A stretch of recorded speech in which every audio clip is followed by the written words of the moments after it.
1905년 조선은 일본의 손아귀에 들어가기 시작합니다. 그리고 그 과정에서 조선을 팔아넘긴 자들이 있었습니다. 그들은 단순한 친일파가 아닙니다. 나라를 일본에 넘긴 매국노, 그들의 이름을 기억해야 합니다.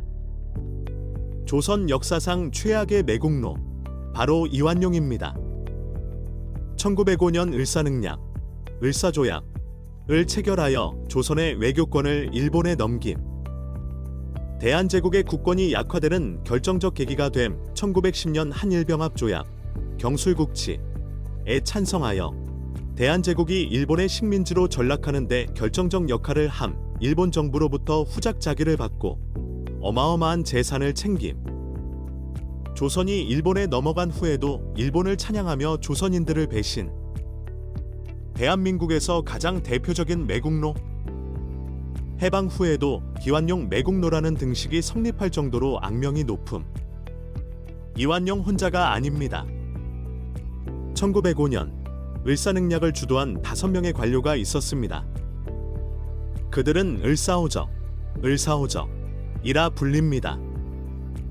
안중근 의사의 사살, 의열단의 처단, 강도 높은 사회적 비난으로 대부분 비참한 최후를 맞음. 조선을 일본에 넘긴 자들 중에서도 경제적 탐욕으로 악명을 떨친 인물이 있습니다. 바로 송병준입니다. 해방 후 친일 행적으로 인해 재산을 몰수당하고 사회적으로 매장됨. 이들 매국노들은 단순히 개인적으로 친일을 한 것이 아닙니다. 조직적으로 움직이며 조선을 일본에 종속시키려 했습니다. 일진회, 한일합병을 주장한 대표적 친일 단체. 조선이 일본에 흡수되는 것이 조선인의 행복이라 주장하며 친일파들을 조직적으로 관리. 대정친목회, 한일합방 이후 조선귀족회 조직. 조선 귀족들이 일본과 결탁하여 일본 지배를 지속적으로 지지.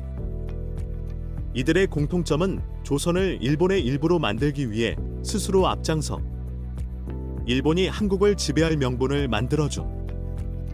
조선의 독립운동가들은 목숨을 바쳐 나라를 지키려 했습니다. 하지만 그 과정에서 나라를 팔아넘긴 자들도 있었습니다. 이완용을 비롯한 매국노들은 조선을 일본에 넘기고 엄청난 부를 챙겼다. 을사오적과 송병준은 친일을 넘어서 조선을 일본의 일부로 만들려 했다. 그들은 조선의 독립운동가들이 맞서 싸워야 했던 내부의 적이었다. 우리는 그들을 단순한 과거의 인물로 잊어서는 안 됩니다. 매국노들의 역사를 기억하고 다시는 이런 역사가 반복되지 않도록 해야 합니다. 이상 각시탈이었습니다. 오늘도 끝까지 시청해주셔서 감사합니다. 구독과 좋아요는 저희에게 큰 힘이 됩니다.